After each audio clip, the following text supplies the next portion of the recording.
sidang media khas berhubung dengan tanggapan 10 anggota sindiket penggandaan dadah terbesar di Sabah. Sebelah kanan saya Datuk Seri Kamaluddin Mahdin, pengarah narkotik.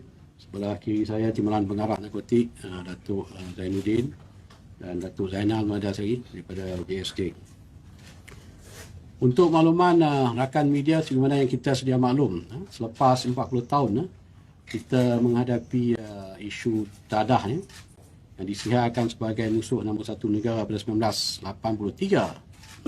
Sekarang dah 2023. Dadah masih lagi musuh nombor satu negara. Walaupun kita ada banyak membuat tangkapan, rampasan, terusan dalam konteks menangani dadah ini, tetapi masih lagi merupakan ancaman besar. Kita ada undang-undang tanda berbahaya, LPK, FOP sebagainya lah. Tetapi jelas dalam tempoh 40 tahun ni, undang-undang yang ada ni nampak kurang berkesan dalam menangani isu pengedaran dan penyelundupan dadah. Yang banyak kita tangkap adalah pengedaran dadah yang daripada bawah sebenarnya, yang dekat atas. Ketua-ketua sindiket ini memang sukar untuk kita mengambil tindakan. Sebab sebenarnya yang kita sedia maklum, bagi kes-kes 39B ni, pembuktiannya terlalu tinggi dari segi pemilikan, pengetahuan, kawalan dan juga jagaan. Ini yang sukar untuk dibuktikan di mahkamah. Di samping itu, ketua-ketua sindiket dadah ni, mereka tidak terlibat secara langsung dengan aktiviti pengedaran dadah. Jadi untuk kita membuktikan peranan mereka dalam ni memang sukar. Dan MO yang digunakan oleh sindiket dadah ni sentiasa berubah-ubah. Macam mana seperti mana yang dikatakan, dimaklumkan oleh pengarah narkotik Datuk Seri Kamaluddin. Kadang-kadang sekarang ni dadah ni letak dalam kenderaan, ditinggalkan begitu. Jadi kita sukar untuk membuat pembuktian. Dan kebanyakan sindiket dadah yang terbesar ni, yang di Malaysia, yang kita kesan, mereka terlibat dalam banyak aktiviti dadah, dan hasil daripada dadah ini digunakan untuk melabur ataupun money laundering dalam syarikat-syarikat besar, NGO, perniagaan, membeli aset atau sebagainya. Dan juga ada juga yang terlibat dalam rangkaian restoran. Jadi ini menyebabkan mereka ada kekuatan di segi kewangan. Dan susulan daripada inilah tuan-tuan, PDRM khususnya Jabatan Pengendalian Narkotik, kita mengambil pendekatan baru untuk menangani isu sindiket pengedaran dadah ni, iaitu kita menggunakan pendekatan siasatan di bawah Seksyen 130W, itu jenayah terancang yang menggunakan prosedur SOSMA. Jadi kita berharap dengan pendekatan ini kita akan dapat mengambil tindakan secara keseluruhan terhadap aktiviti pengedaran dadah, daripada ketua sindiket, pimpin dia, pengedar, transporter, tempat stor penyimpan ni, kardia dadah dan sebagainya. Ini yang kita harap dengan pendekatan baru ni kita dapat mengambil tindakan yang menyeluruh secara holistik ke atas aktiviti pengedaran dadah.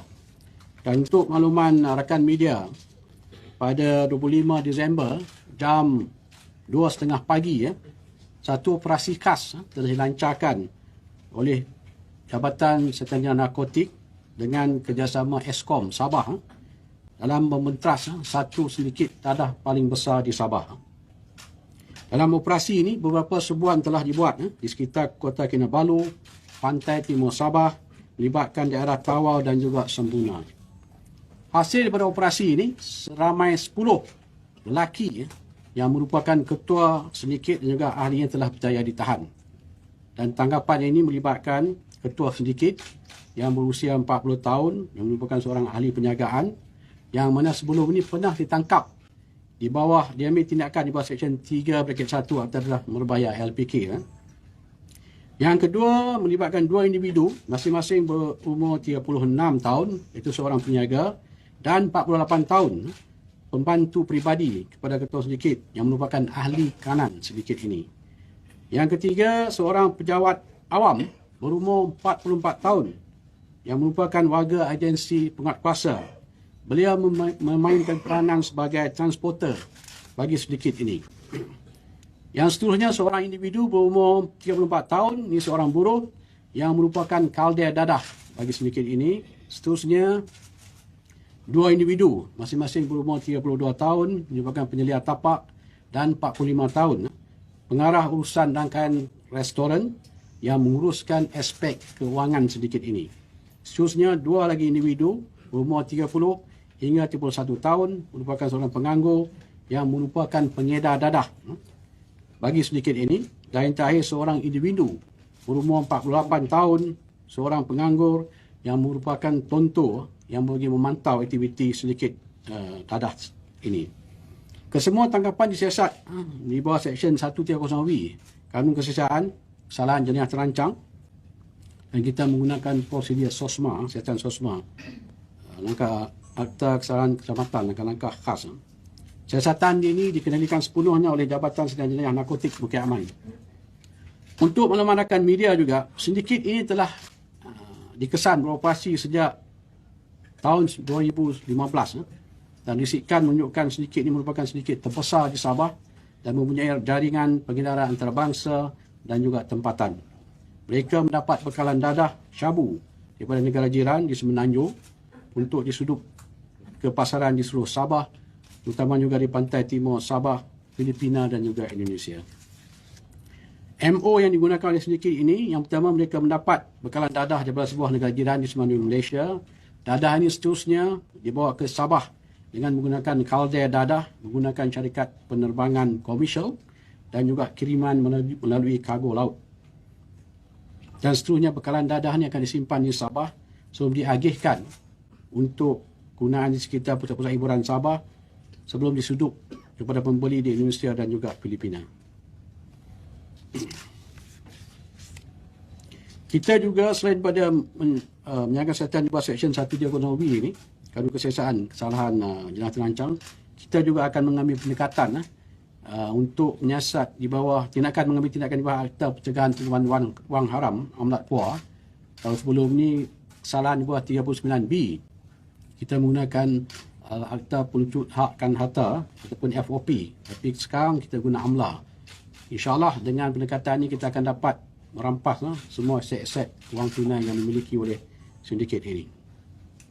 Pada masa yang sama, untuk makluman rakan media, kita juga menyiasat kemungkinan sindiket ini juga terlibat dalam aktiviti penyelundupan kontraben serta barang-barang yang bersubsidi dari Malaysia ke Indonesia dan juga Filipina. Dalam siasatan pihak PDRM juga, kita telah mengesan ahli sindiket ini memiliki pelbagai aset seperti kenderaan-kenderaan mewah, banglo, 12 syarikat perniagaan dalam bidang pelancongan, pembinaan, petrokimia, oil and gas serta pembuatan. Dan mereka juga mempunyai sebuah feri dan juga memiliki rangkaian restoran di Sabah. Dan ketua sindiket ini dikesan memainkan peranan sebagai penaung badan bukan kerajaan NGO yang bagi melindungi aktiviti haramnya. Untuk makluman rakan media, siasatan ke atas rangkaian sindiket ini masih diteruskan. Kita masih lagi mengesan saki-baki anggota sindiket ini. Dan siasatan juga menjurus kepada usaha merampas hasil kegiatan haram yang dimiliki oleh sindiket-sindiket ini. Dan sekali lagi kami ingin mengesahkan bahawa kita PDRM tidak akan bertolak ansur terhadap sebarang aktiviti pengedaran dadah di Malaysia ini. Kita akan mengambil tindakan tegas. Ada apa-apa soalan rakan media? Pak Rasri, berapa jumlah anggaran nilai aset-aset yang untuk sindiket ni? Sebab tu yang saya kata tadi ada 12 syarikat kenderaan banglo banyak masih lagi dalam siasatan kita. Datuk Sri, dia hantar Sabah dari Semenanjung ke Sabah dengan kedai. Dah berapa lama dia menjalankan cara yang sedemikian? Itu yang saya katakan, aktiviti dia sejak 2015. Tapi aktiviti yang ni berjalan dalam tempoh tersebut hingga sekarang. Sama ada dia menggunakan kalder dadah untuk bawa dadah ni melalui penerbangan komersial ataupun melalui kargo laut. Kargo laut ni memang kita menghadapi kesukaran sikit lah untuk mengesat. Datuk Sri, ketika operasi ada rampasan dadah? Tak ada. Sebab tu siasatan masih lagi berjalan. Seperti saya kata, ada lagi tempat-tempat yang mungkin kita belum buat. Sebab yang sekarang ni fokus kita untuk menangkap ketua dan juga ahli sindiket dia.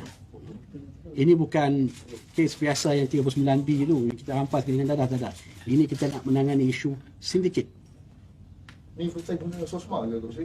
Sebelum ni pun kita ada guna tangkapan ke atas Nusa Boy, yang mana aktiviti gangster yang ada kaitan dengan dadah. Ada kita tangkap ni semua. Tapi untuk sindiket dadah, inilah kali pertama yang kita menggunakan SOSMA. Dia bukan menggunakan itu prosedur. Bawah jenis terancang 130B tu. Okey? Tok Sri, total yang ditangkap Normal lah. Okey, terima kasih banyak.